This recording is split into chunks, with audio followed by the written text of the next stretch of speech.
하겠습니다.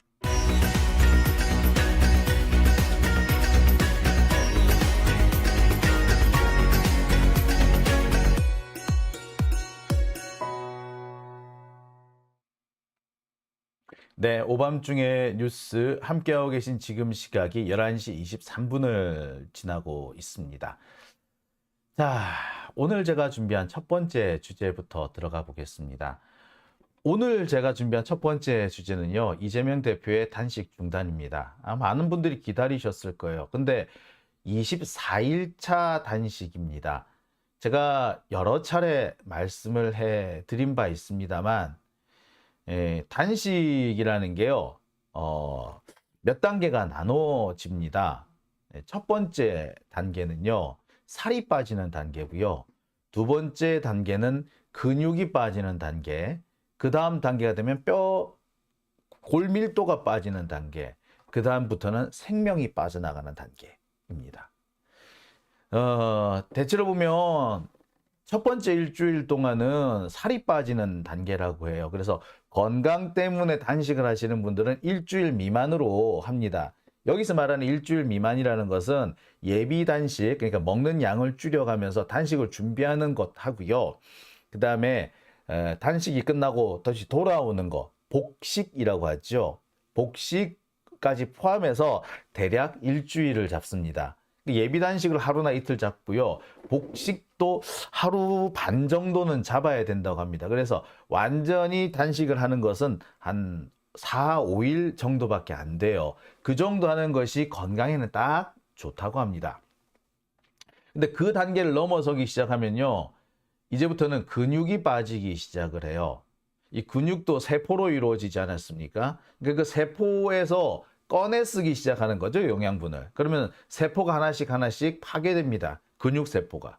근육세포가 파괴되면 그 다음 단계는요, 뼈에서 세포가 빠져나가기 시작합니다. 골밀도가 줄죠.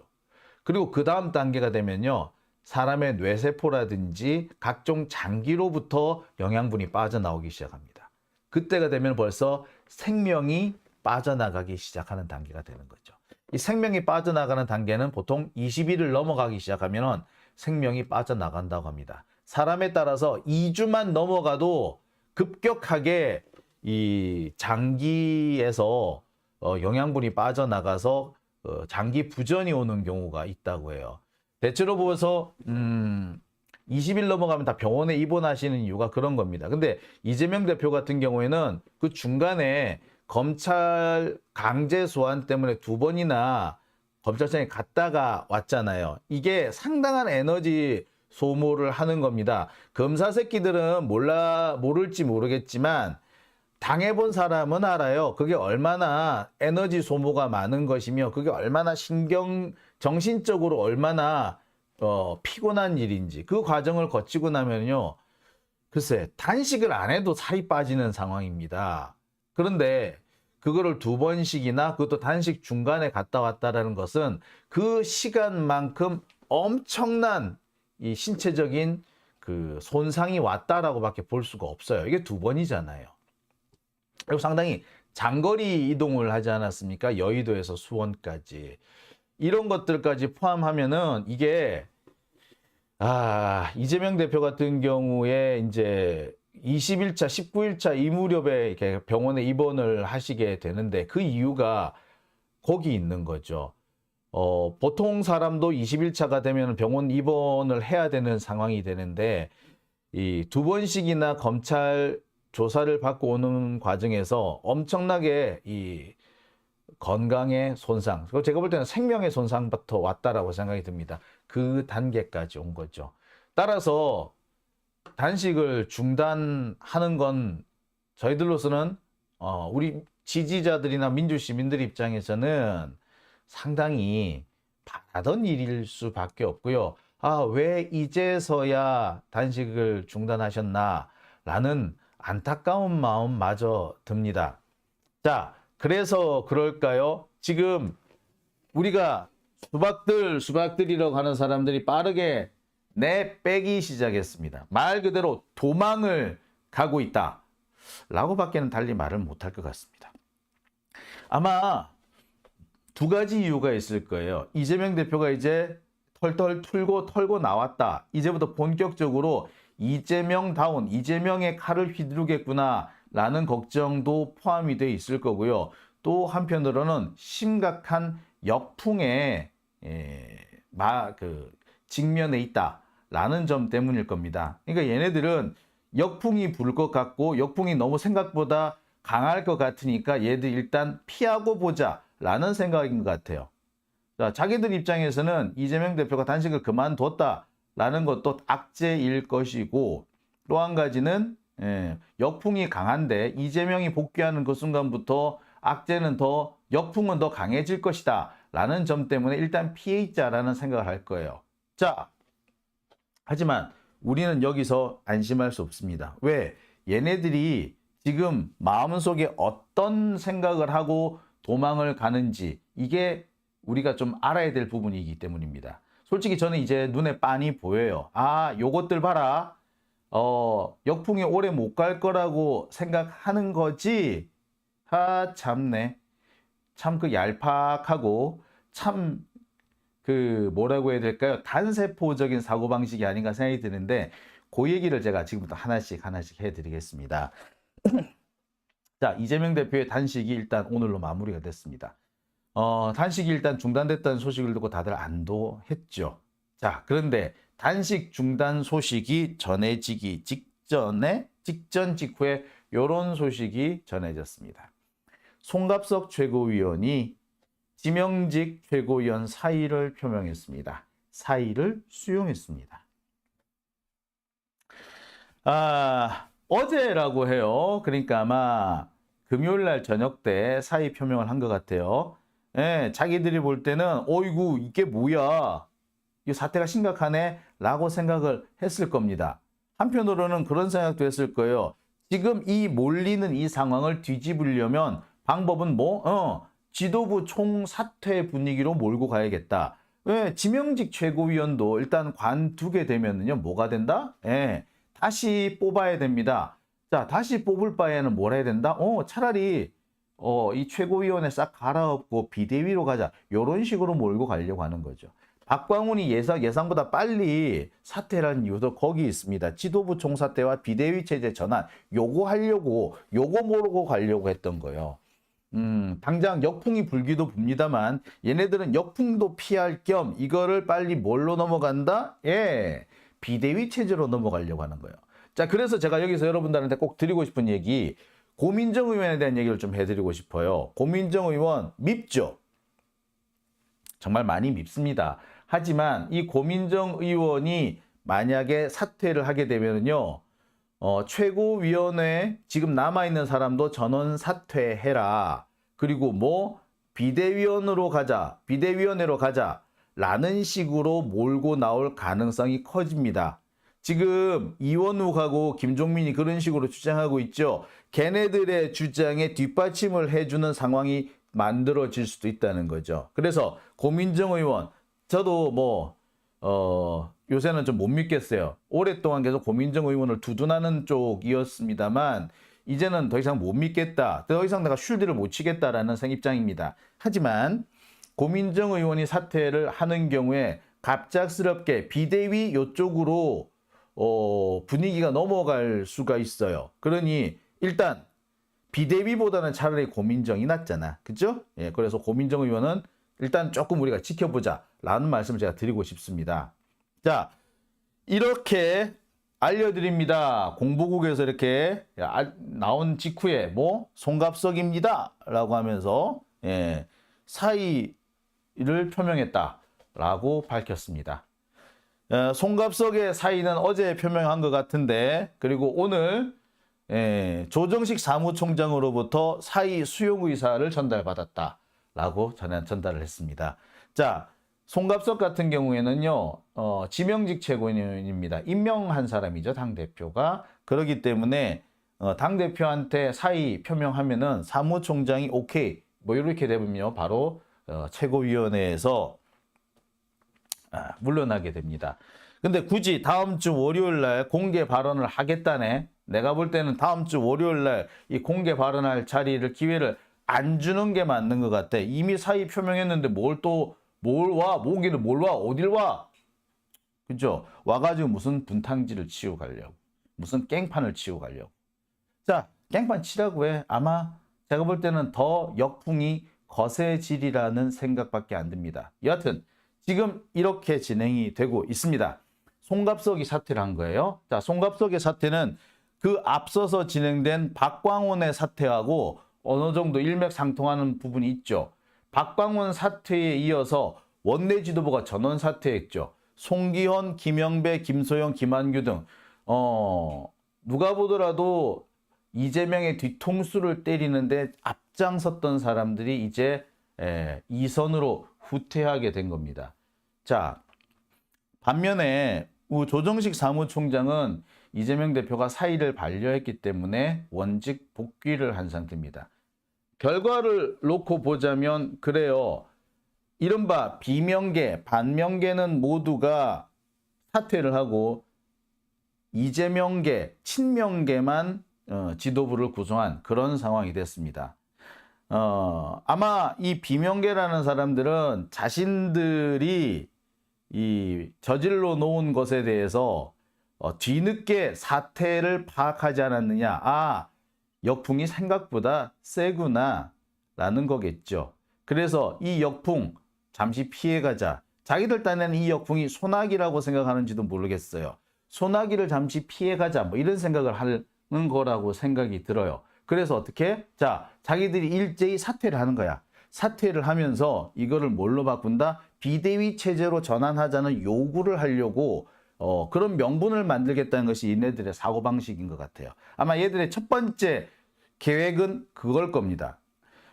비명계 얘네들은요, 우리들처럼, 단순하지, 우리들처럼 이렇게, 치밀하게 남을 해코지한, 우리가 해코지를 할 때, 남한테 해코지를 할 때, 당장 열받아가지고 욱 할지는 몰라도, 치밀하게 이들을 해코지하려고 작전 짜고 그러진 않잖아? 그쵸? 근데 비명계 애들은 해코지를 하기 위해서 치밀하게 작전을 짭니다. 나쁜 놈들이거든.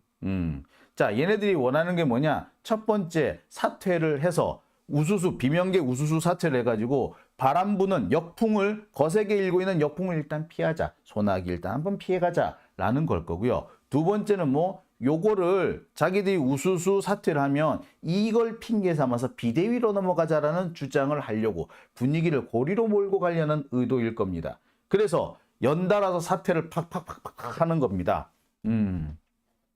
아마 지금쯤 서은숙 최고위원, 부산 중구청장 출신 있죠.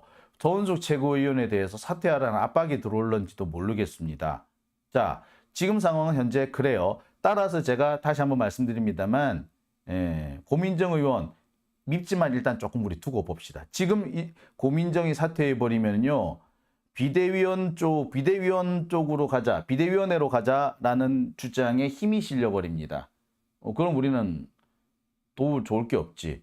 그죠? 비대위보다는 차라리 고민정이 그대로 있는 게 일단 낫잖아요. 그죠? 일단 그러기 때문에 그 점을 제가 꼭 말씀드리고 싶습니다. 자, 상황이 이렇게 되니까 언론들이 난리가 났어요. 비명계 지도부 줄 사퇴. 그러면서 계파 갈등 극한 치닫나. 계파 갈등이 왜 극한으로 치닫아? 지금까지 이 비명계가 이제 서푼어치도 안 되는 세력을 가지고 설쳤는데 이제 원래 그들이 가지고 있는 지분만큼으로 돌아간 거잖아요. 77.77% 대 20%면 게임 끝난 거 아니야. 기껏해야 한 명 정도 배려를 해줄까 말까 한 수준이었는데 지들이 당원이나 지지자들의 의사를 직접 수용 안 해도 된다. 직접 당원이나 지지자들의 의사들이 전달되지 않는다는 점을 악용해가지고 지들이 지도부를 마구 작용해 왔었는데 이제 그게 안 된 거죠. 이제 계파 갈등이 극한으로 치닫는 게 아니라 이제부터 계파 갈등이 끝나는 거예요. 정리가 되는 거예요. 그리고 이제 뭐가 남았다? 일방적인 토벌이 남은 거지 뭐.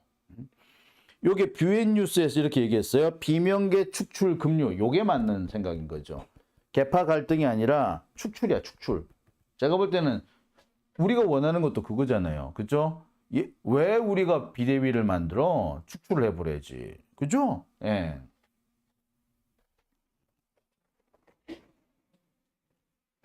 자, 하지만 이 소위 말하는 비명계들하고요, 그 조중동 얘네들은 이번 지금 이 상황을 비대위 체제로 넘어가기 위한 어떤 중간 단계로 만들려는 그런 의도가 여전히 남아 있는 것 같습니다. 그 의도를 못 버리는 것 같아. 자, 오늘 지금 몇 군데 뉴스가 나온 걸 좀 살펴보시죠. 줄사퇴 신호탄 되나? 그럼 뭡니까? 줄사퇴하고 나면 뭐가 돼요? 예. 그때부터는 뭐? 비대위 체제로 넘어간다는 얘기인 거죠. 줄사퇴를 왜 해? 낙지들만 나가면 되고 수박만 나가면 되지. 탈수박이죠. 수박들의 도주지. 이게 왜 지도부 줄사퇴예요? 이제 나갈 사람 다 나갔지 않나요? 그렇죠? 그러면서 이제 고민정 의원을 들먹거리는 겁니다. 고민정 의원을 들먹거린 이유, 그죠? 고민정 의원이 지금 비판을 받고 있는 상태인데 고민정이 이 비판을 못 견디고 이탈하게 된다면 그 핑계 삼아서 비대위로 몰고 가려는 그런 의도를 여기 담고 있는 겁니다. 자, 그러면서 비명계란 애들이 뭐 한다? 지도부 사퇴해라, 이재명도 사퇴해라, 라는 요구를 하고 있다는 거예요. 자, TV조선에서 이 보도를 했는데 얘네들 조중동과 적폐와 수박들이 무엇을 노리고 있는가라는 게 여기서 뻔히 드러나는 겁니다. 일단 역풍이 부니까 바람, 소나기 잠시 피해가고 동시에 이 불리한 상황을 비대위라는 역전으로 이어가자, 뭐 요런 식의 사고방식, 요런 식의 꼼수를 쓰고 있는 것으로 보여요. 자, 하지만 이런 분위기에 대해서 정청래 의원이 한 방 때렸습니다. 민주당 지도부 줄사퇴 신호탄 되나? 꿈 깨시라. 이재명 당대표 사퇴는 없다. 정청래 사퇴도 없다. 다른 최고위원도 그렇다. 됐냐? 예, 정청래 의원이 이렇게 밝혔습니다. 지금 현재 민주당의 당대표 역할을 하는 것은 정청래 의원입니다. 따라서 정청래 의원이 자기 자리를 굳건히 지켜준다면 비대위 체제는 넘어갈 일이 없습니다. 그리고 뭐 박찬대 의원도 있고요. 뭐 장경태 의원, 그다음에 서용교 의원 등도 있기 때문에 아마 넘어가지는 못할 겁니다. 조중동이나 비명계나 적폐들은 이 소위 말하는 송갑석과 박광원의 사태가 지도부 줄 사퇴로 이어져서 비대위 체제로 넘어가길 바라는 것 같은데 그걸 바라고 계속해서 이렇게 언론 플레이를 하는 것 같은데 어린 반푼어치 없는 소리입니다. 제가 볼 때는요. 월요일 날 송갑석이 최고위원회에 참석해서 뭔 소리를 하겠다라고 했는데 아마 송갑석이 할 얘기는 비대위 체제를 얘기할 겁니다. 그래서 이재명 대표 사퇴해라. 우리 비대위로 가야 된다. 요 얘기를 할 거라고 생각이 들어요. 자, 거기에 맞춰서 반박할 준비도 좀 갖추는 게 좋을 것 같고요. 우리 시민들이 제가 볼 때는 이 송갑석의 입을 좀 틀어 막을 필요가 있지 않는가라는 생각이 듭니다. 지금 생각해 보니까 정청래 의원이 사실 수석 최고위원인 거잖아요. 그죠? 예. 정청래 최고위원이 당선된 게 참 천만다행이 아닌가라는 생각을 지금 해봅니다. 가니메데님, 청래 의원님이 수석 안 됐으면 어쩔 뻔. 네, 바로 그겁니다. 자, 이럴 때 작동을 하는 거죠. 예. 내 고향 평촌님, 고민정은 조용히 있다 정리하면 됨. 예, 뭐 저도 그렇게 생각하고요. 민구님, 더 이상 고민정 얘기하지 마요. 예. 좋은 말씀이세요. 뭐 굳이 거론할 필요 없습니다. 본인이 알아서 하시겠지. 자, MMM님, 사표 수리했는데 왜 발언권 주나? 그러게 제 말이 그 말입니다. 자, MJ 플러스 TV님, 호남 송갑석 퇴출 감사합니다. 아우, 그럼요. 제명열차님, 재봉틀 실어다 드릴까요? 아, 괜찮네요. 공업용 미싱이면 좋겠습니다. 제가 늘 얘기하지 않습니까? 인더스트리얼 소잉 머신이라고요. 예, 공업용 미싱. 예, 자, 뭐 농담이었고요. 제가 이제 걱정하는 것 중에 한 가지는 이들이 지금 노리는 게 뭐가 있느냐. 제가 지금까지 말씀드리지 않은 것, 이제부터 말씀드려야 될 게 좀 있습니다. 사실 시민들이 그리고 일반 당원들이 도와주셔야 되는 대목이 바로 이 대목이에요. 정말 탈당하신 분들이 많으시다고 하는데 탈당하시는 분들 그 마음 거두시고요. 복당을 하시는 게 좋습니다. 탈당 철회도 됩니다. 제가 지금 확인한 바로는 그래요. 금요일까지만 해도요. 탈당 인원이 상당히 많았는데 탈당은 지금 스톱이 됐고요. 복당과 입당이 쏟아지고 있다고 합니다. 탈당 인원이 4,500명인데 입당이 12,000명 정도 된다고 하죠. 일단 나가는 사람보다 들어오는 사람이 훨씬 많습니다. 한겨레 신문의 보도가 제일 정확한 보도인 거죠. 여기 지금 한겨레 보도인데요. 조중동은 민주당 지도부 줄 사퇴, 어쩌고 저쩌고 이렇게 하고 있지만, 그래서 비대위 체제로 갈 것처럼, 비대위 체제로 안 가면 마치 큰 문제라도 날 것처럼 이렇게 보도를 하고 있지만, 사실 정확한 건 이거죠. 민주당 지켜달라 입당 러시 속 이재명 1극 체제 가속화. 바로 그겁니다. 이제부터 진행되는 거는요, 다극 상태가 아니고요. 이재명 대표 단일 체제가 형성이 되는 겁니다. 이 기사 내용을 잠시 볼까요? 표결 결과에 격분한 친 이재명 격계가 염호에 나서고 지지층의 입당 러시가 이어지면서 체포 동의안 가결이 이재명 1극 체제 강화로 이어질 것이라는 전망. 맞아요. 실제로 그렇게 진행이 되고 있고요. 자, 특히 시민들, 지지자들, 그다음에 당원들을 열받게 했던 게 바로 김종민 같은 자들 아니겠습니까? 이재명 대표의 사퇴를 요구하면서 사퇴하면은 우리가 체포동의안 막아줄게. 이런 식으로 했다는 거 아니겠어요? 이 진짜 싹퉁바가지 없는 놈. 아유. 자, 하지만 그런 김종민 등등의 바램은 완전히 박살났습니다. 입당과 복당이 쏟아지고 있다고 하는데 부산에서만 1,500명이 입당했다고 해요. 부산에서는 탈당이 한 250명 정도 되는데 입당만 1,500명. 무려 8배에 달하는 입당 인원이 생긴 겁니다. 부산에서 이 정도면 전국에서는 분위기가 어떻겠어요. 그렇죠? 자, 이런 분위기는 아까도 말씀드렸지만 이 김종민 같은 놈들의 이런 이 서프너치 이 정치 모략질 때문이었다고 생각이 듭니다. 이들이 스스로 자백을 했듯이 이재명 대표를 몰아내기 위해서 그래서 바로 이 체포동의안 가결을 이끌어낸 거 아니겠습니까? 지들이 숫자가 작을지언정 20%도 채 안 되는 적은 숫자일 망정, 야 이재명 너 보낼 수 있는 능력 있어, 이렇게 해서 위협했던 거잖아요. 근데 그 위협이, 그 협박이 드러나면서 그것이 바로 우리 시민들의 반발, 지지자들의 역풍이 일게 만든 그런 장본인이 된 겁니다. 자, 하지만 이 수박들은요, 여기서 물러나지 않을 겁니다. 얘들은 사표를 내고 도망을 가는 순간에도 꼼수를 가지고 도망을 간 겁니다. 아까도 말씀드렸듯이 일단 소나기 피하고 보자. 두 번째, 비대위 체제로 전환을 할 수 있도록 한번 여론전을 펴보자. 그리고 세 번째, 제가 말씀드리지 않은 겁니다. 얘들이 진짜 바라고 있는 세 번째 시나리오, 바로 이재명 대표가 구속되는 상황을 바라는 겁니다.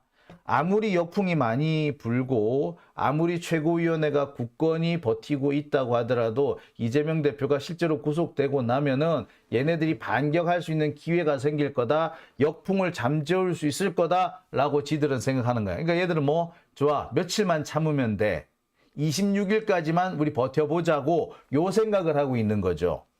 그러니까 비대위 지금 당장 안 돼도 돼. 일단 분위기만 띄워놓기만 띄워놔도 돼. 한 며칠만 숨어 있다가 나오면 우리 돌아갈 길이 생길 거야 라는 식의 사고방식, 그런 꼼수를 부리고 있는 거예요. 얘네들의 꼼수는 그겁니다. 진짜 중요한 가장 핵심, 정말 노리고 있는 상황, 이재명 대표가 진짜 잡혀가는 걸 이 사람들은 노리고 있는 거예요. 아니, 걔네들은 잡혀가야지 자기들이 살아날 수 있다고 생각할 겁니다. 그래서 그날만 기다리는 거야. 26일까지만 버티자. 그래서 우리한테는 지금과 같은 상황을, 자, 지금처럼 우리가 말 그대로 이재명 대표 단일 체제로 시스템을 이제 정비를 했는데, 이 시스템이 첫 번째로 맞을 고비가 바로 26일인 겁니다. 수박들은 도망을 가면서도 오직 그 하나만 믿고 도망간 거예요. 얘들이 지금 뭐 소나기 피하고 보자, 비대위 이거 막 날리고 가는 이유도 26일 이후에 이렇게 돌아올 거야 라는 생각, 그런 꼼수를 마음속에 품고 갔다 라고 보시면 되는 겁니다. 자, 그렇다면 우리는 뭘 해야 될까요? 자, 바로 26일이 이재명 대표와 민주당의 첫 번째 고비가 될 겁니다. 이 고비를 잘 넘겨야 합니다. 현재 사법부는 믿을 수가 없죠. 제가 뭐 여러 가지 이유를 말씀드렸고요. 오늘 제가 조금 있다가 세 번째 주제에서도 어느 정도 설명을 드리겠습니다만, 현재 사법부는요, 법관의 양심과 법률에 따라서 재판하는 것이 아니라 적당히 눈치 봐서 힘이 센 쪽으로 기우는 것이 현재 사법부입니다. 법리가 아니라 여론 추이를 보고 판단할 가능성이 매우 높은 겁니다. 법리도요, 법리 쪽에 있는 사람이 유리할 때만 법리야. 안 그러면 뭐 어떻게 바뀔지 몰라요.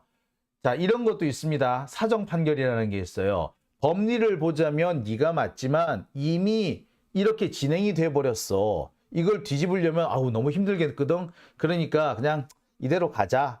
이게 사정 판결이에요. 사정에 맞춰 가지고 판단을 내린다. 이게 사정 판결인데, 이 사정 판결이 원래는 행정기관의 몇몇 행위에 대해서 이미 행정행위가 진행이 됐고 결과가 나온 지 오래됐기 때문에 나중에 이거를 뒤집는 볼 경우에는 너무나도 사회적인 그 출혈이 크다, 이런 경우에 한해서 진행되는 게 사정 판결인데, 이 사정 판결이 요새는 아무데나 남발이 되고 있는 거죠. 즉 법원이 또 그런 짓을 할 가능성이 매우 큽니다. 지금 현재 그러고 있죠. 최강욱 의원 사건만 봐도 우리는 너무나도 명백하게 알 수 있습니다. 압수수색 당사자가 입회하지 않은 상태에서 포렌식을 했다. 그런 개떡 같은 경우가 어디 있어요. 그래서 아무거나 다 긁어내가지고 사생활까지 다 박박 긁어낸 다음에 여론몰이하고 자기들 마음대로 조작하고 있는 거 아닙니까? 지금요, 정경심 교수의 그 하드디스크까지 다 돌려받지도 못한 상태입니다. 그래서 왜 지금 재판이 잘 안 되느냐, 왜 자꾸 조국 전 장관 쪽에서 불리하게 재판이 진행되느냐, 내용을 모르는 거야. 뭐가 나왔는지. 그래서 분명히 그 내용 중에는 정말 유리하고 검찰의 주장을 완전히 뒤집을 수 있는 증거도 포함되어 있으리라고 보여지는데, 그 증거를 찾지를 못하는 거예요. 하드가 없으니까. 그 상황인 거예요. 자, 이런 말도 안 되는 상황을 대법원이 인정을 해줬어요. 그래서 최강욱 의원의 의원직이 날아갔습니다. 아마 최강욱 의원이 이 지역구 의원이었으면 또 이렇게 하지 못했을 거예요. 전국 비례대표 의원이기 때문에 최강욱 날아가도 의석수는 안 줄잖아. 뭐 이런 식으로 자신들의 그 주장이나 입장을 스스로 자위하면서 아마 판결을 내렸을 가능성이 큰 거죠. 의석수 안 줄었잖아. 사람만 바뀌는 거잖아. 뭐 이런 식인 거죠. 자, 이런 식으로 해오는 것이 사법부이기 때문에 이들이 과연 제대로 된 야법과 양심에 따라서 재판할 것이라고 볼 수가 없죠. 여론추이, 정치적 각 세력 간의 힘이 어느 쪽이 센가, 힘의 강약, 저울추가 어디로 기울어지는가를 보고 거기에 맞춰서 적당히 결론을 내놓고 끼워 맞추는 판단을 할 겁니다. 자, 그렇다면 우리는 여기서 뭘 어떻게 해야 될까요? 우리가 여론을 주도해야죠. 자, 만에 하나 이재명을 잡아 넣는다면 법원 니들 각오해. 판사 너 각오해. 아니면 누군가가 그런 말을 안 한다고 하더라도 야, 이거 보니까 이 사태 심각하네. 이 상황이 계속되면 여기에 우리가 괜히 발 담궜다가 우리가 온팡 뒤집어 쓰겠다. 검찰이 사고를 쳐놓고 법원이 뒤집어 쓰겠네. 라는 생각이 들면, 그런 생각이 들면은 이재명 대표 풀어줄 거예요. 하지만, 야, 분위기 보니까 별거 아니다, 야. 야, 이거 뭐, 괜찮겠다, 야. 검사들이 해주자는 대로 해줘도 되겠다. 라고 하면은, 그쪽으로 넘어갈 거예요. 더군다나, 판사들은요, 뭐에 대한 공포감이 있느냐. 옛날에 서기호 전 판사가 그런 말씀 하셨잖아요. 판사들이 검사들에 대해서 약간의 공포심을 갖고 있다. 그들이 조직적으로, 판사는 조직적인 게 아니고 거의 개별이거든요. 그런데 검사들은 조직적으로 덤벼들 수가 있기 때문에 조직적으로 덤벼드는 검찰 어떻게 할 수 있느냐. 못한다. 그러니 적당히 검찰의 눈치를 봐야 한다라고 생각하는 판사들이 꽤 많다는 거예요. 이 판사도 그러지 말라는 보장이 없죠. 지금까지 그렇게 판사 인생을 좌우할 수 있는, 법조 인생을 좌우할 수 있는 그런 사건은 별로 이분이 그렇게 맡아보지는 않았더라고요. 그랬는데 이렇게 중대한 사건을 딱 맞닥뜨리게 되면 무슨 짓을 할지 모릅니다. 참고로 말씀을 드리면요, 과거 한명숙 전 총리의 경우 대표직에서 사퇴한 상태에서 영장실질심사를 받은 바 있습니다. 하지만 다 기각됐었어요. 그래서 불구속 상태에서 재판을 받았습니다. 그러니까 그때만 해도요, 법원도 그렇고 검사들도 그렇고 어떻게 제1야당의 대표를 그렇게 함부로 가둘 수 있겠니? 라는 생각이 기본에 깔려 있었습니다. 하지만 요즘에 판검사들 꼬라지를 보면은 아닌 것 같아. 지들이 세상의 중심이야. 자, 이들이 착각하지 않도록, 니들이 세상의 중심이 아니거든? 세상의 중심은 국민이거든? 시민이거든? 민중이거든? 라는 걸 우리가 보여줘야 되는 겁니다. 그래서 26일 우리 첫 고비를 잘 넘겨야지, 그래야지 이 수박들이 다시 돌아오지 못하는 겁니다. 그죠? 예. 오밤중의 뉴스. 제가 준비한 첫 번째 주제가 여기까지입니다. MMM님, 한명숙 전 총리 같은 경우에는요, 당대표이셨죠. 당대표인 상태에서 영장실질심사 영장실질심사를 받은 적이 없습니다만 아마 그 뒤에 그 당대표직을 그만두고 난 다음에 영장실질심사를 받은 바는 있어요. 하지만 다 기각이 됐었습니다. 근데 참 보세요. 한명숙 총리 같은 분은 전직 국무총리에다가 당대표, 야당 대표를 하고 있었는데 그렇게 억울하게 당합니다. 참 그렇습니다. 송광님, 구속 여건 안 됩니다. 걱정하지 마세요. 예, 구속 여건은 안 돼요. 제가 여러 차례 말씀을 드렸잖아요. 아니, 말이 돼야 되는데 말이 안 되는 내용들이 가득 차 있다고. 응? 말이 안 되고 증거가 없으니까 괜히 말만 길게 쓸데없이 변죽 굴리는 얘기가 한참 나오고 142페이지 중에서 진짜 쓸모 있는 거는 30페이지가 채 안 되고 전부 다 뭐 택도 아닌 이상한 얘기, 정진상과 이재명의 관계라는 둥, 정진상과 그 김인섭의 관계라는 둥, 아니 진짜 사건의 핵심과는 전혀 상관없는 얘기들로 한참 장수를 채우고 있다라고 하지 않았습니까? 자, 그렇기 때문에 정상이라면 이게 기각되는 게 당연해요. 더군다나 얘들이 가장 중요한 증거로 여기는 게 진술 아닙니까? 근데 그 진술 중에 뭐 이화영 부지사의 진술이 벌써 기각이 된 상태잖아요. 근데 이 상태를 굳이 끌고 가가지고 사실 억지로 지금 영장 청구한 거예요. 사실 우리가 이거 걱정한다는 것 자체가 사실 말이 안 됩니다. 참 안타깝네요. 자, 탈원서 100만 써야 된다고 하시면서 법원 둘러싸야 한다라고 하시는 우리 MMM님, 사실 제 마음이 그겁니다. 자, 오밤중의 뉴스 제가 준비한 첫 번째 주제는 여기까지고요. 이어서 두 번째 주제로 넘어가겠습니다. 국유화 폐간 어떤 대통령도 할 수 없는 일인데 감히 제가 어떻게 그런 말을 한다는 것입니까? 이치에 닿지 않는 말을 가지고 사람을 이렇게 모략해서는 안 됩니다.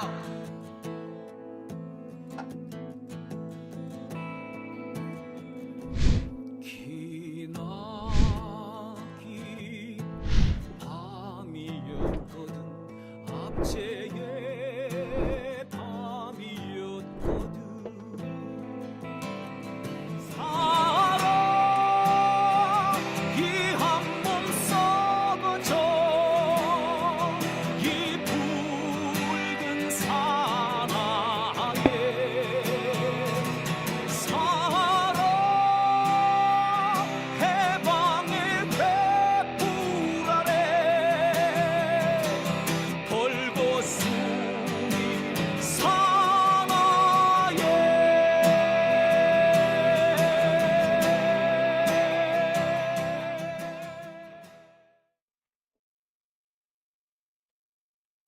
네, 오밤중의 뉴스 함께하고 계신